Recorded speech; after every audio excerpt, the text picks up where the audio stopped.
Pois é, e entra em vigor no mês de abril a nova lei de trânsito, que prevê pena maior para o motorista que provocar acidente com morte no trânsito. Para entender melhor essa lei e também falar de outros assuntos relacionados ao direito criminal, estamos recebendo aqui no estúdio o advogado criminalista Marcelo Cruz. Tudo bem, doutor? Tudo jóia, Vanessa. É um prazer sempre estar aqui com vocês. Prazer é nosso. Muito obrigada pela presença. Cada vez melhor o programa, realmente vem colaborando muito com as nossas regiões. Sem dúvida. E esse é um assunto aí que está em alta, né? Está todo mundo curioso no que vai mudar a lei de trânsito. A gente viu aí agora MC Neguinho do Cacheta, que acabou sendo liberado depois de tudo que aconteceu. E quais as principais mudanças que prevê essa lei? As grandes alterações em relação à lei de trânsito, que é de 1997, diz respeito realmente ao homicídio culposo e à lesão corporal culposa, se for de natureza grave ou gravíssima, porque nós temos 3 tipos de lesões: a lesão corporal leve, a grave e a gravíssima. A lesão corporal grave e gravíssima e o homicídio culposo na condução de um veículo automotor, quando acrescida a embriaguez ao volante, tiveram suas penas alteradas pela legislação de trânsito. Qual foi a alteração, doutor? A alteração foi até significativa, Vanessa. O homicídio culposo na condução de veículo automotor, por exemplo, tinha uma pena de detenção de 2 a 4 anos. Tá. A partir de 19 de abril deste ano, a lei já sancionada, a pena passará a ser de 5 a 8 anos. Então, com isso... É significativo, realmente. Significativa, por quê? A pena, quando era aplicada até 4 anos de prisão, havia a possibilidade do regime inicial ser o aberto. Ou seja, não uma pena efetivamente de prisão. Sim. Né? Cadeia propriamente dita. Com a alteração da lei, no homicídio culposo, na condução de veículo automotor, com a embriaguez, a pena mínima é de 5. Ou seja, já ultrapassa aquele teto dos 4 anos. Tá. Inviabilizando desta forma o regime inicial aberto. Então, nós passaremos a ter, em caso de eventual condenação criminal, um regime semiaberto ou fechado aos condenados em crimes de homicídio culposo na condução de veículo automotor. E o senhor acha que agora a lei vai estar mais justa? A gente teve muitos casos de crimes que não tiveram punição, né, doutor? O grande problema são as incongruências da lei, né? As leis não se conversam. Por exemplo, o nosso Código de Processo Penal ele é de 1941. A legislação especial de trânsito, ela vinha de 1997, com alteração agora em 2018. Muito mais atualizada. Muito mais atualizada. Mas o Código de Processo Penal continua sendo de 1941, com algumas atualizações, como, por exemplo, em 2008 tivemos. O que acontece? Olha só. O crime, por exemplo, de homicídio... vamos dar exemplos que eu acho que é mais fácil as pessoas entenderem, né? O crime de homicídio culposo, né, na condução de veículo automotor.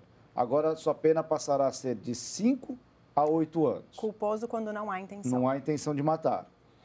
Acrescida da embriaguez. Pena de 5 a 8 anos. Crime de homicídio culposo. Então, com isso, o delegado não pode mais arbitrar a fiança para o homicídio culposo quando acrescida a embriaguez. Ok? Certo. Aquele preso, né, aquele condutor, ele é levado a uma audiência de custódia perante um juiz de direito. Certo. Outrora, a prisão em flagrante, para que o juiz, na audiência de custódia, mantenha presa aquela pessoa, essa prisão em flagrante tem que ser convertida em uma prisão preventiva, segundo determina o Código de Processo Penal.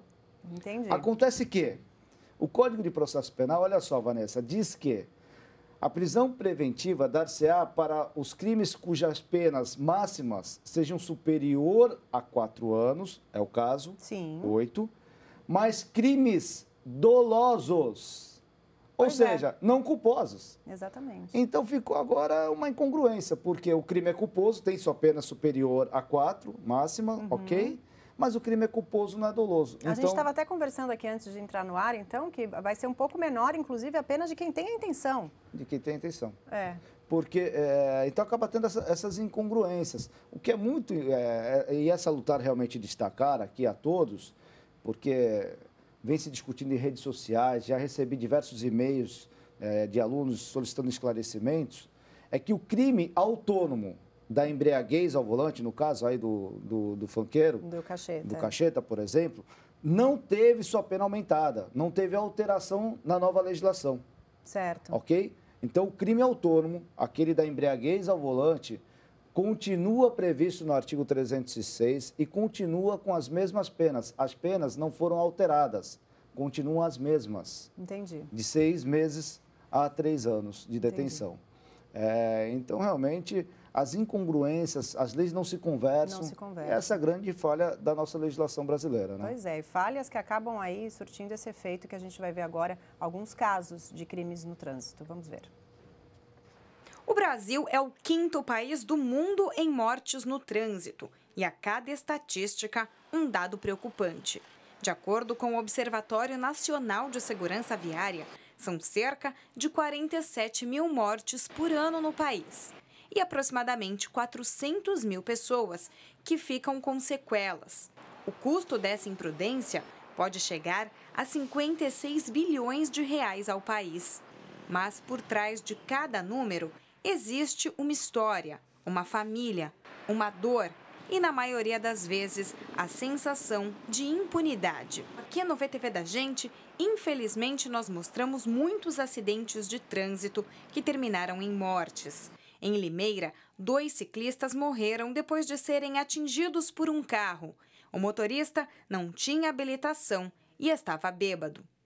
No Guarujá, uma mulher e a neta foram atingidas por um motorista embriagado.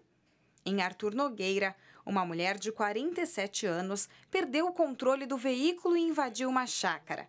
O neto dela, de 1 ano e 9 meses, ficou gravemente ferido e morreu dias depois no hospital. Ela confessou à polícia que havia ingerido bebida alcoólica.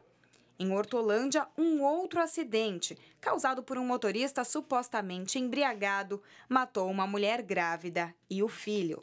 Já em Santos, um menino de 2 anos e a tia dele, de 18, morreram atropelados na saída do túnel no bairro do Jabaquara. O motorista tinha apenas 17 anos e fugiu do local. A família das vítimas fizeram várias manifestações pedindo justiça. Voltamos aqui com a entrevista com o Dr. Marcelo Cruz. Doutor, o que acontece nos casos em que as pessoas não conseguem comprovar a embriaguez? Como é que faz nesse caso? Aí passa a não ter essa pena agravada, né? Aí as penas continuam as mesmas já existentes. Por exemplo, para o homicídio culposo não comprovada a embriaguez, a pena passa a ser de 2 a 4 anos. Muito ínfima, no meu ponto de vista. Porque aí passaríamos a ter o regime inicial aberto. Quando não, muitas vezes, a substituição dessa pena privativa de liberdade por restritiva de direitos. O que significa prestação de serviço à comunidade. Então, me parece, né, porque por mais que seja um crime culposo, sem a intenção de matar, é uma vida ali que foi ceifada, né? Dúvida, que se foi. É uma família que acaba, uma família que sofre. Então, tem que ter uma sensação de reprovação à altura daquela lesão causada ao bem jurídico tutelado, aí no caso a vida. Certo. Doutor, e se o caso da pessoa que está dirigindo é um menor de idade? Não é um crime, é um ato infracional, é isso? Perfeitamente. Um dos exemplos trazidos agora há pouco, realmente era um menor de 18 anos, um menor de idade penalmente falando. Certo. Né? Porque existe a emancipação civil. Outrora, na nossa legislação penal, não há possibilidade da emancipação penal. Né? Então, a maioridade penal dar-se-á a partir dos 18 anos de idade.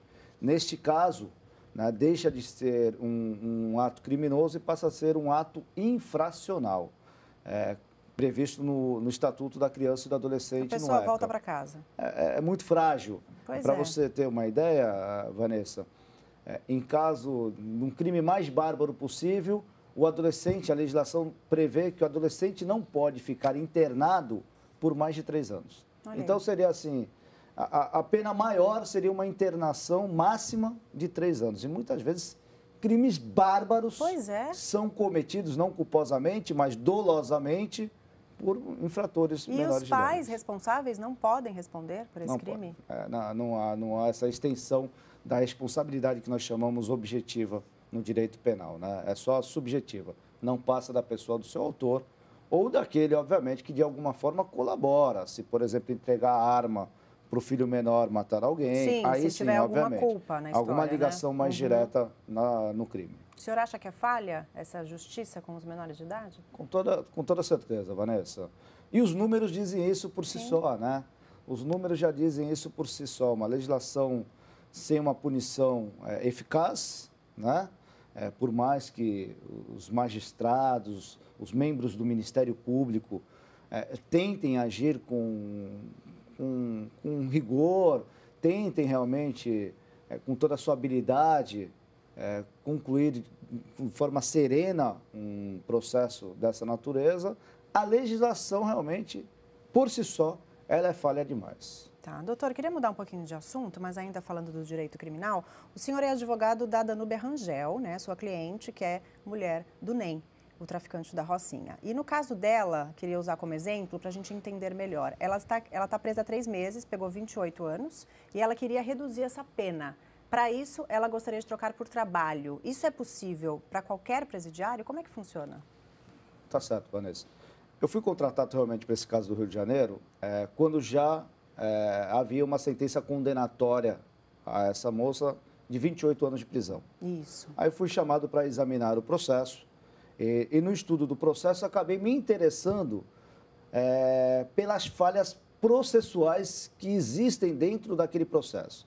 Porque é muito importante que se entenda que para que se haja realmente uma punição eficaz também, como nós pedimos, sim, a lei também deve seguir os ditames devidos impostos, porque somente quando a legislação é seguida,